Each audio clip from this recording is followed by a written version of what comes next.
आपको पता है, ये जितने भी साधु लोग हैं जिन्हें हम रमण महर्षि, जी कृष्णमूर्ति, रामकृष्ण परमहंस, स्वामी विवेकानंद, सद्गुरु, इनकी तरह जानते हैं, ये लोग कितने आनंद में रहते हैं। चाहे कैसी भी परिस्थिति हो, कुछ भी हो, सदैव आनंदित रहते हैं। उन पे ऑपरेशन हुआ हो तो भी वो आनंद में रहते हैं, कोई दुख आ पड़ा हो तो भी आनंद में रहता है, कोई सुख हो तो भी हमें उनके चेहरे पर कोई अलग भाव नहीं दिखता, हमें वो हर वक्त एक जैसे लगता है। पता है क्यों? क्योंकि उन्हें पता है कि उनको क्या नहीं पता है। हाँ, थोड़ा डिफिकल्ट है ये समझना, पर चलो चीज़ों को थोड़ा आसान करके देखते हैं। हमारे पास मोबाइल है और उसके कुछ सेटिंग हमें पता है और कुछ नहीं पता है, ठीक है। बिल्कुल हमारा शरीर भी वैसा ही है, इसके कुछ सेटिंग हमें पता है और कुछ नहीं पता है। जो सेटिंग हमें पता है, पता होने के बावजूद हम उन्हें ख़राब करते रहते हैं। जैसे हमें पता है डीप ब्रीथ करना चाहिए, हमें पता है कि 8 बजे बाद रात को नहीं भोजन लेना चाहिए, हमें पता है कि ज़्यादा आइसक्रीम और शुगर नहीं खानी चाहिए, पर फिर भी हम क्या करते हैं? वही करते रहते हैं जो हमें करना होता है। कुछ चीज़ें हमारे शरीर में जो हमें नहीं पता होता है, जो किसी अलग सिस्टम से चलता है। जैसे हमारा हार्ट धड़कता है, हमारे लंग्स काम करते हैं, हम सांस लेते हैं और छोड़ते हैं, हम अपने भोजन को पचाते हैं, हमें नींद आती है और हम नींद से जगते हैं। ये सारी चीज़ें हमें नहीं पता है। पर बिल्कुल इसी तरह से ज्ञानियों और अज्ञानियों के बीच में बस ये एक ही दीवार होती है। अज्ञानियों को ऐसा होता है कि उन्हें सारी चीज़ें पता है, और ज्ञानियों को ये होता है कि जितना भी उन्हें पता है ना, वो बहुत कम है, उन्हें बहुत सारी चीज़ें नहीं पता है।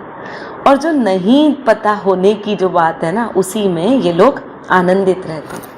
चलिए एक और छोटा सा कंफ्यूज करने वाला स्टेटमेंट मैं आपको देती हूँ। ज्ञान एक ही होता है, जो आप जानते हो कि आप क्या हो। आप जो हो, अगर उस चीज़ को जान लो तो सिर्फ उसी को ज्ञान कहा जाता है।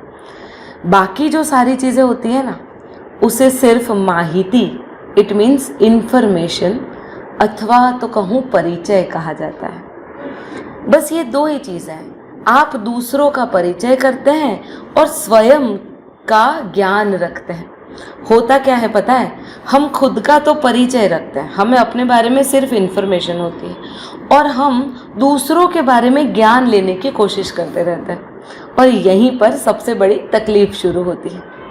आज भगवान भी कुछ ऐसा ही कह रहे हैं। अध्याय 4 श्लोक नंबर 31 में भगवान कहते हैं, हे कुरुश्रेष्ठ अर्जुन, यज्ञ से बचे हुए अमृत का अनुभव करने वाले योगी जन सनातन परब्रह्म परमात्मा को प्राप्त होते हैं, और यज्ञ न करने वाले पुरुष के लिए तो यह मनुष्य लोक भी सुखदायक नहीं है, फिर परलोक कैसे सुखदायक हो सकता है।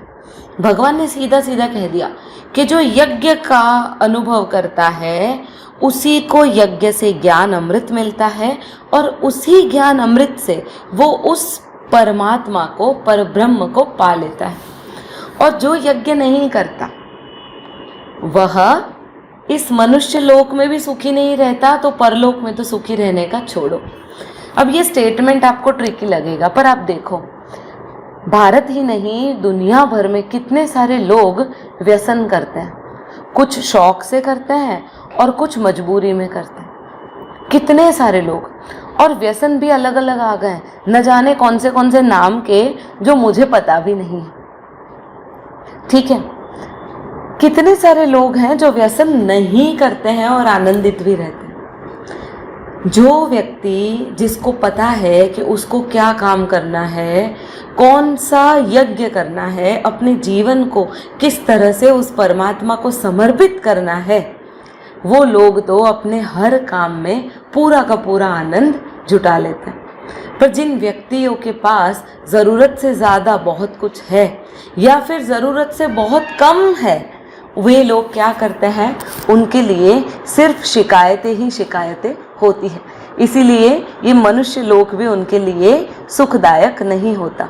परलोक की बात क्या करनी। अब यहाँ पर एक और सवाल खड़ा होता है कि ईश्वर लोक और परलोक की क्यों बात करते हैं, जबकि उनके लिए तो सारी चीज़ें एक जैसी हैं।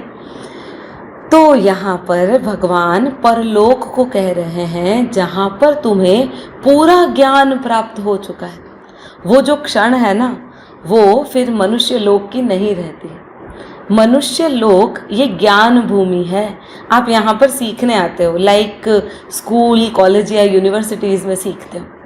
बिल्कुल ये जो पृथ्वी है ना, ये ज्ञान भूमि है।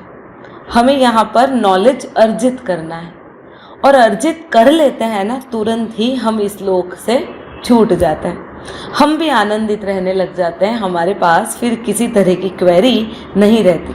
और भगवान अर्जुन को यही सिखा रहे हैं कि तू अपने पूरे जीवन को एक यज्ञ की तरह समर्पित कर दे, तेरे जीवन में भी किसी प्रकार का दुख नहीं रहेगा।